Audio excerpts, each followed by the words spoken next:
విజయవాడ పోలీసుల తీరుపైన హైకోర్టు ఆగ్రహం వ్యక్తం చేసింది. ముఖ్యంగా హెల్మెట్ వాడకం విషయంలో విజయవాడ పోలీసులు నిర్లక్ష్యానికి నిర్లక్ష్యంగా ఉంటున్నారంటూ హైకోర్టు మందలించడంతో ఒక్కసారిగా విజయవాడ నగర పోలీసులైతే వాహనదారులకి ఎవరైతే హెల్మెట్ ధరించిన వాళ్ళ మీద కేసులు నమోదు చేస్తున్న ప్రస్తుతం నేను ప్రకాశం బ్యారేజ్ వద్ద ఉన్నాను. చూడొచ్చు విజయవాడలో దాదాపుగా ప్రకాశం బ్యారేజ్తో పాటు అన్ని ప్రాంతాల్లో పోలీసులు ఈ విధంగా హెల్మెట్ ధరించిన వారిని ఆపి హెల్మెట్ లేని విధంగా కేసులు అయితే నమోదు చేస్తున్నారు. అంతేకాదు హెల్మెట్ లేకపోవడం వల్ల వచ్చే నష్టం గురించి వివరిస్తూ నగర వ్యాప్తంగా చాలా ప్రాంతాల్లో హోర్డింగ్స్ పెట్టి వాటికి సంబంధించినటువంటి అవేర్నెస్ కార్యక్రమాలు తీసుకొస్తున్నారు. చూడొచ్చు ఎక్కడికక్కడ హెల్మెట్ ధరించిన వాళ్ళని పోలీసులు ఆపి మరీ కేసులు అయితే రాస్తున్నారు. హెల్మెట్ ధరించకపోవడం పట్ల హైకోర్టు తీవ్ర ఆగ్రహం వ్యక్తం చేసింది. ఎన్నిసార్లు మందలించినా పోలీసులు ఎందుకు ఇంత నిర్లక్ష్యంగా ఉంటున్నారు, హెల్మెట్ లేకపోవడం వల్ల ఎంతమంది చనిపోతున్నారో తెలిసి కూడా పోలీసులు నిర్లక్ష్యం వహిస్తున్నారంటూ హైకోర్టు ఆగ్రహం వ్యక్తం చేయడంతో వాళ్ళంతా కూడా ప్రస్తుతం ఒక కేసుల నమోదైతే చేస్తున్నటువంటి పరిస్థితి. దీంతో ఒక్కసారిగా విజయవాడ నగరంలో హెల్మెట్లకి భారీగా డిమాండ్ ఏర్పడినటువంటి పరిస్థితి.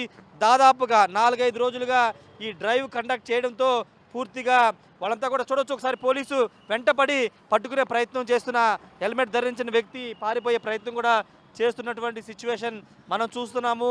పూర్తిగా విజయవాడ నగరం బెంచ్ సర్కిల్, ఇటు ప్రకాశం బ్యారేజీ, అదేవిధంగా ఎన్టీఆర్ సర్కిల్, సత్యనారాయణపురం జంక్షన్ ఇలా అనేక ప్రాంతాల్లో పోలీసులు అయితే డ్రైవ్ నిర్వహిస్తూ హెల్మెట్లు ధరించిన వారిని ఆపి వాళ్ళ మీద కేసులు నమోదు చేస్తున్నారు. వాళ్ళ చేత హెల్మెట్లు కూడా కొనుగోలు చేయిస్తున్నటువంటి పరిస్థితి ప్రస్తుతం నెలకొంది. ఒకసారి మనం చూస్తే కనుక ఎంతమంది ఇక్కడ హెల్మెట్ ధరించిన వాళ్ళు ఉన్నారో మనం చూస్తున్నాం. వీళ్ళంతా కూడా ప్రస్తుతం హెల్మెట్లు ధరించకపోవడం వల్ల వెళ్ళి ప్రస్తుతం ఆపి పోలీసులు అయితే హెల్మెట్ సంబంధించినటువంటి కేసులు అయితే నమోదు చేస్తున్నారు. కొంతమంది పోలీసు ఉన్నారు, వాళ్ళతో మాట్లాడదాము.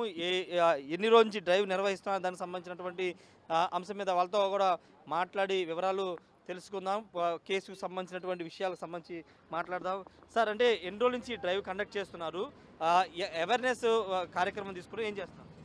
సార్, ఇది ఫైన్లు కట్టించే ఉద్దేశం కాదండి. అందరికీ ఏంటంటే హెల్మెట్ పెట్టుకుని వెళ్ళాలి అనే ఒక కాన్సెప్ట్ తోటి మన హైకోర్టు ఉత్తర్వుల మేరకు మేము ఈ డ్రైవ్ కండక్ట్ చేస్తామండి. దాదాపు 20 డేస్ నుంచి కండక్ట్ చేస్తున్నామండి. కొంతవరకు పెట్టుకుంటున్నారండి, కొంతమంది ఇంకా హైకోర్టు ఆర్డర్స్ పాటించట్లేదండి. వాళ్ళు రెవల్యూషన్ రావాలనే ఇది డ్రైవ్, కానీ ఏదో ఫైన్ వేయాలని కాదండి. అంటే ఒకవేళ మీరు వాళ్ళ వెహికల్ ఆపిన తర్వాత వాళ్ళు వెళ్ళి హెల్మెట్ కొనుగోలు చేసుకొస్తామంటే వెహికల్ ఇచ్చేస్తున్నారా? ఎస్ సార్, హెల్మెట్ పెట్టుకున్న వాళ్ళు దాదాపు వదిలేస్తున్నామండి. హెల్మెట్ లేని వాళ్ళు ఖచ్చితంగా ఆపుతున్నామండి. వాళ్ళని ఆపేసి హెల్మెట్ కొనుక్కున్న తర్వాత వాళ్ళకి ఫైన్ వేస్తున్నామండి.